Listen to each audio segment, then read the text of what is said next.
Hello, नमस्कार, आदाब। कैसे हैं आप? तो मेरे प्यारे साथियों, स्वागत है आप सभी का आर्य एकेडमी में। तो आज के इस वीडियो में हम एक बार फिर से आप सबके लिए एक बहुत ही बढ़िया, एक बहुत ही प्यारा सा टॉपिक लेकर के उपस्थित हैं। और जैसा कि आप लोग देख सकते हैं, बिहार बोर्ड क्लास 10th के हिस्ट्री का पहला चैप्टर है यहाँ पे यूरोप में राष्ट्रवाद का उदय। और इस चैप्टर के जो मोस्ट वीवीआई ऑब्जेक्टिव क्वेश्चन हैं, जो कि परीक्षा में बार बार पूछे गए प्रश्न हैं, उन सभी प्रश्नों को लेकर के हम आप सबके बीच उपस्थित हैं। तो आइए हम लोग बारी बारी से एक एक क्वेश्चन को समझते हैं, देखते हैं और उसका आंसर क्या होगा उसको अपने दिमाग में सेट करते हैं। तो चलिए हम लोग बिना देर किए स्टार्ट करते हैं इस वीडियो को। और आप लोगों से मैं एक रिक्वेस्ट करना चाहूँगा कि अगर आप लोग इस चैनल पर पहली बार आए हैं तो चैनल को सब्सक्राइब कर देंगे और बेल आइकन को क्लिक कर देंगे। तो चलिए, ये रहा आपके स्क्रीन पे सबसे पहला प्रश्न। प्रश्न ये है कि इटली और जर्मनी के एकीकरण के विरुद्ध निम्नलिखित में कौन सा देश था? 4 ऑप्शन है। ऑप्शन नंबर ए प्रसा, बी रूस, सी ऑस्ट्रिया, डी इंग्लैंड। तो आप लोग को पता है कि इटली और जर्मनी के एकीकरण के विरुद्ध में जो देश था वो कौन सा था? वो देश था आपका ऑस्ट्रिया। ऑप्शन नंबर सी हो जाएगा। ठीक है, ऑप्शन नंबर सी बिल्कुल करेक्ट आंसर है। दूसरा प्रश्न है कि जर्मनी के एकीकरण का प्रमुख वास्तुकार कौन था? तो जर्मनी के एकीकरण का जो प्रमुख वास्तुकार था वो कौन था? तो यहाँ पे 4 ऑप्शन आप लोग देख सकते हैं, मेजनी, गैरिबाल्डी, लेनिन और बिस्मार्क। तो यहाँ पे भी आपका ऑप्शन नंबर सी हो जाएगा, लेनिन था। ठीक है, याद रखिएगा। अगला क्वेश्चन आपका देखते हैं हम लोग कि इटली के एकीकरण में निम्न में से किसका संबंध नहीं था? तो आप लोग को पता है यहाँ पे 4 ऑप्शन दिए गए हैं, बिस्मार्क है, मेजनी है, काबूर है, गैरिबाल्डी है। तो हम लोग जानते हैं कि इटली के एकीकरण में जो बिस्मार्क है ना, इसका कोई लेना देना नहीं था। तो ऑप्शन नंबर ए आपका करेक्ट आंसर हो जाएगा। चलिए आगे बढ़ते हैं। 1830 की क्रांति के बाद फ्रांस में किस प्रकार का शासन स्थापित हुआ था? तो 1830 की क्रांति के बाद फ्रांस में जो है संवैधानिक राजतंत्र स्थापित किया गया था। तो ऑप्शन नंबर यहाँ पे आपका हो जाएगा बी। चलिए आगे बढ़ते हैं। फ्रैंकफर्ट की संधि पर हस्ताक्षर कब हुई थी? 4 ऑप्शन दिए गए हैं। पहला ऑप्शन है 1863, दूसरा ऑप्शन है 1864, तीसरा ऑप्शन है 1871 और चौथा ऑप्शन है 1872। तो आप लोग को पता है कि फ्रैंकफर्ट की संधि जो हुई थी आपका 1871 में हुई थी। तो ऑप्शन नंबर सी हो जाएगा करेक्ट आंसर। वियना कांग्रेस कब हुआ था? आपके एग्जाम में ये भी पूछा जा सकता है कि वियना संधि कब हुआ था, क्योंकि वियना संधि वियना कांग्रेस एक ही है। और पूछ रहा है कि वियना कांग्रेस कब हुआ था? 4 ऑप्शन है 1815, 1818, 1820 और 1848। तो ये तो आप लोग को याद होगा, सिंपल सा 1815 ईस्वी में वियना संधि हुई थी, वियना कांग्रेस हुआ था। तो ऑप्शन नंबर आपका ए हो जाएगा। नेक्स्ट क्वेश्चन है आपका, काउंट काबूर को विक्टर इमैनुअल ने किस पद पर नियुक्त किया था? तो काउंट काबूर को विक्टर इमैनुअल ने जो है प्रधानमंत्री के पद पर नियुक्त किया था। ठीक है, तो ये आपका ऑप्शन नंबर डी हो जाएगा करेक्ट आंसर। नेक्स्ट क्वेश्चन है आपका कि रक्त एवं लौह की नीति का अवलंबन किसने किया था? तो रक्त और लौह की नीति का अवलंबन किसने किया था? 4 ऑप्शन है, हिटलर है, विलियम प्रथम है, बिस्मार्क है और मेजनी है। तो यहाँ पे आपका जो है ऑप्शन नंबर सी हो जाएगा, क्योंकि बिस्मार्क जो है इसी ने रक्त एवं लौह की नीति का अवलंबन किया था। तो ऑप्शन नंबर सी को आप लोग याद रखेंगे। अगला क्वेश्चन है कि यंग यूरोप की स्थापना किसने की थी? यंग यूरोप की स्थापना किसने की थी? पहला ऑप्शन है काबूर ने, दूसरा ऑप्शन है बिस्मार्क ने और तीसरा ऑप्शन है मेजनी ने और चौथा ऑप्शन है गैरिबाल्डी ने। तो यंग यूरोप की स्थापना किसने की थी? तो यहाँ पे आपका ऑप्शन हो जाएगा ऑप्शन नंबर सी, मेजनी ने। मेजनी ने ही यंग यूरोप की स्थापना की थी। अगला प्रश्न हम लोग देख लेते हैं, यूरोप का मरीज किसे कहा जाता है? 4 ऑप्शन है, प्रसा को, ऑस्ट्रिया को, तुर्की को या फिर ब्रिटेन को। तो यूरोप का मरीज जो है ना, यूरोप का मरीज तुर्की को कहा जाता है। ऑप्शन नंबर सी हो जाएगा आपका। अगला क्वेश्चन है कि जर्मन राइन राज्य का निर्माण किसने किया था? जर्मन राइन राज्य का निर्माण किसने किया था? लुई 18वां ने किया था, नेपोलियन बोनापार्ट ने किया था, नेपोलियन तृतीय ने किया था या फिर बिस्मार्क ने किया था? तो यहाँ पे प्रश्न संख्या 11 का जो ऑप्शन नंबर बी हो जाएगा, बिल्कुल यही तो है आपका आंसर, नेपोलियन बोनापार्ट ने किया था। अगला जो है प्रश्न है, सन 1870 में फ्रांस और प्रसा के बीच युद्ध कहाँ हुआ था?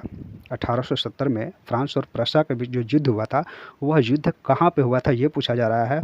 और आप लोग को याद होगा कि इस युद्ध को हम लोग सेडान के युद्ध के नाम से जानते हैं, सेडान युद्ध के नाम से जानते हैं, क्योंकि ये सेडान में ही हुआ था। तो ऑप्शन नंबर ए हो जाएगा। ठीक है, गैरिबाल्डी पेशे से क्या था? अरे भाई साहब, इस क्वेश्चन को तो आप लोगों ने बहुत बार देखा होगा, बहुत ईजी क्वेश्चन है, क्योंकि ये क्वेश्चन जो है आप लोगों ने इतनी बार देख लिया है कि आपके दिमाग में सेट ही हो गया है। गैरिबाल्डी पेशे से नाविक था, इसमें कोई दिक्कत नहीं है। अगला प्रश्न हम लोग देखते हैं, जालवेरिन एक संस्था थी, किसकी संस्था थी? व्यापारियों की, क्रांतिकारियों की, बुद्धिजीवियों की या फिर सामंतों की? तो ये भी आप लोगों को पता है, व्यापारियों की संस्था थी। जालबेरिन जो है एक व्यापारियों की संस्था थी। 1829 की एड्रियानोपुल की संधि किस देश के साथ हुई थी? तो यहाँ पे जो है आपका ऑप्शन नंबर हो जाएगा बी, क्योंकि तुर्की के साथ हुई थी। 1829 की एड्रियानोपुल की जो संधि हुई थी वो तुर्की के साथ में हुई थी। नेक्स्ट क्वेश्चन है आपका कि इटली एवं जर्मनी वर्तमान में किस महादेश के अंतर्गत में आते हैं? तो ये वर्तमान में यूरोप महादेश के अंतर्गत में आते हैं। ऑप्शन नंबर आपका बी हो जाएगा। यूरोप वासियों के लिए किस देश का साहित्य एवं ज्ञान प्रेरणा स्रोत रहा है?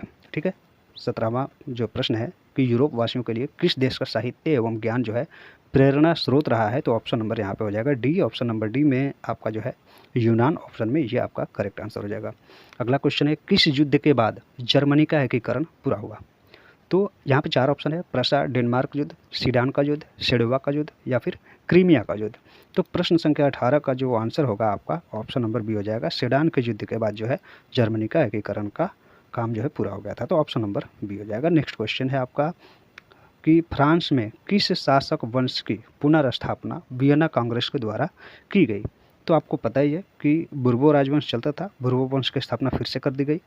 वियना का संधि जब हुआ था उसके बाद बुर्बो राजवंश फिर से स्थापित हो गया था।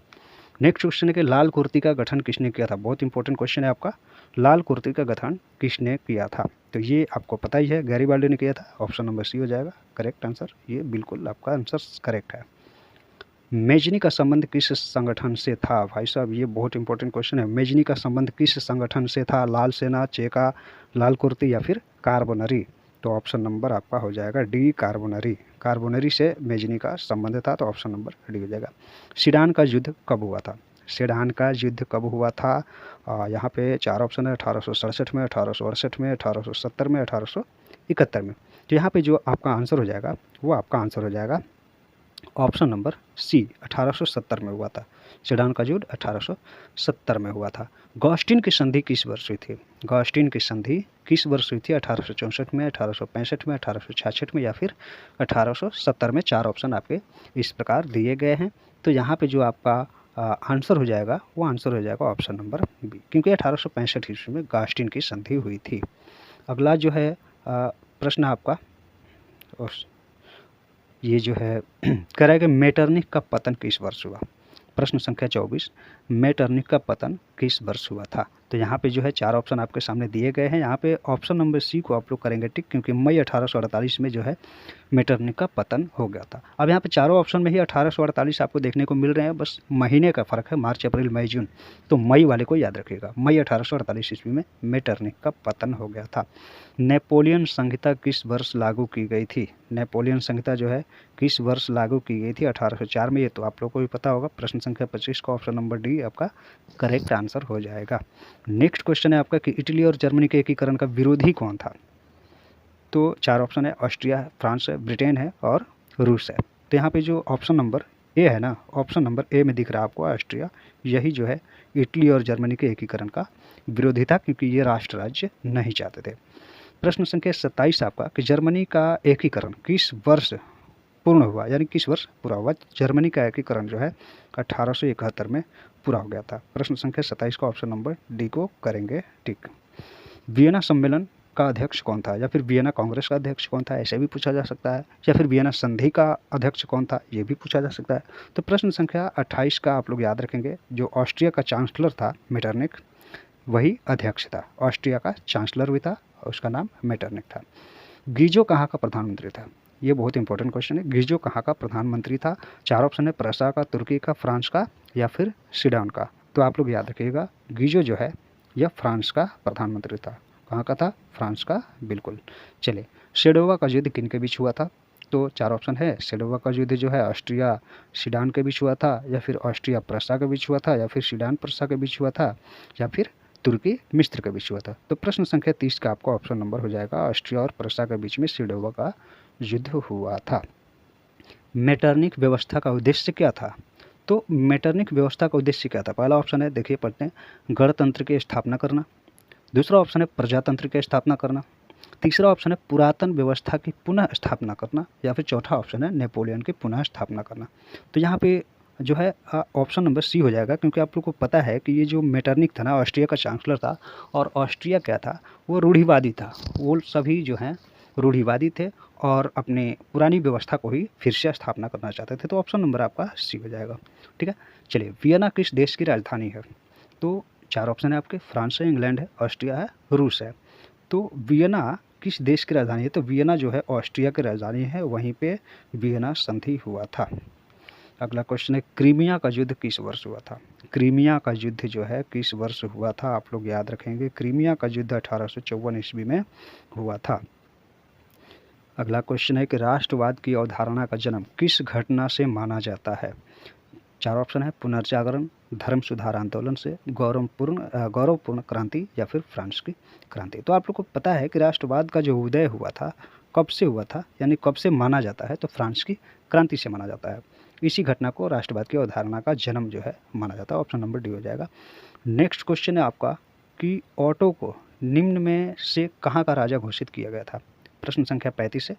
4 ऑप्शन है, रूस है, यूनान है, फ्रांस है, जर्मनी है। तो यहाँ पे आपका ऑप्शन नंबर बी हो जाएगा, यूनान। ऑटो को यूनान का राजा घोषित किया गया था। काउंट काबूर की मृत्यु किस वर्ष हुई थी? काउंट काबूर की मृत्यु किस वर्ष हुई थी? तो यहाँ पे ऑप्शन नंबर बी को आप लोग याद रखेंगे, 1862 ईस्वी में काउंट काबूर की मृत्यु हो गई थी। 1862 ईस्वी जो है ऑप्शन नंबर बी में है। अगला प्रश्न है कि यूरोपीय सभ्यता का पालना किसे कहा जाता है? यूरोपीय सभ्यता का पालना क्या इटली को कहा जाता है, फ्रांस को कहा जाता है, इंग्लैंड को कहा जाता है, या फिर यूनान को कहा जाता है? तो 4 ऑप्शन आपके इस प्रकार से दिए गए हैं, लेकिन आपको भटकना नहीं है, सीधे आ जाना आपको ऑप्शन नंबर डी पे, क्योंकि यूरोपीय सभ्यता का पालना जो है यूनान को ही कहा जाता है। अगला क्वेश्चन है आपका, सीडान का युद्ध किन के बीच में हुआ था? सीडान का युद्ध किन के बीच में हुआ था? तो सीडान का युद्ध जो है आपका फ्रांस और प्रसा के बीच में हुआ था। ऑप्शन नंबर डी को करेंगे टिक। और नेक्स्ट क्वेश्चन है कि किस वर्ष यूनान को एक स्वतंत्र राष्ट्र घोषित किया गया? तो यूनान को जो है 1832 में यूनान को एक स्वतंत्र राष्ट्र घोषित कर दिया गया था। ठीक है, अगला क्वेश्चन जो है आपका कि किस संधि द्वारा जर्मनी का एकीकरण पूरा हुआ? 4 ऑप्शन है, डेनमार्क की संधि, गास्टिन की संधि, प्राग की संधि, या फिर फ्रैंकफर्ट की संधि। तो यहाँ पे आप लोग को पता है कि जो है फ्रैंकफर्ट की संधि हुई थी। तो फ्रैंकफर्ट की संधि के द्वारा जो है जर्मनी का एकीकरण पूरा होता है। और ये अगला क्वेश्चन जो है बहुत इंपॉर्टेंट क्वेश्चन, हंगरी की राजधानी कहाँ है? 4 ऑप्शन है, तुर्की, बुडापेस्ट, प्रसा और सीडान। तो 4 ऑप्शन है, यहाँ पे आप लोग याद रखेंगे कि हंगरी की जो राजधानी है वो है आपका बुडापेस्ट। क्या है? बुडापेस्ट हंगरी की राजधानी है।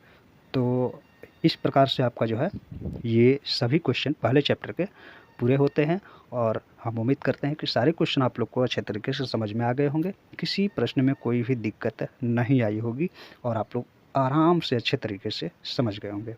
तो चलिए, आप सभी को इस वीडियो में शुरू से लेकर के लास्ट तक बने रहने के लिए बहुत बहुत धन्यवाद। और अगर आप लोग को ये वीडियो पसंद आया हो तो वीडियो को लाइक कर दीजिएगा, वीडियो के नीचे एक प्यारा सा कमेंट कर दीजिएगा, और अपने दोस्तों के पास इस वीडियो को शेयर कर दीजिएगा।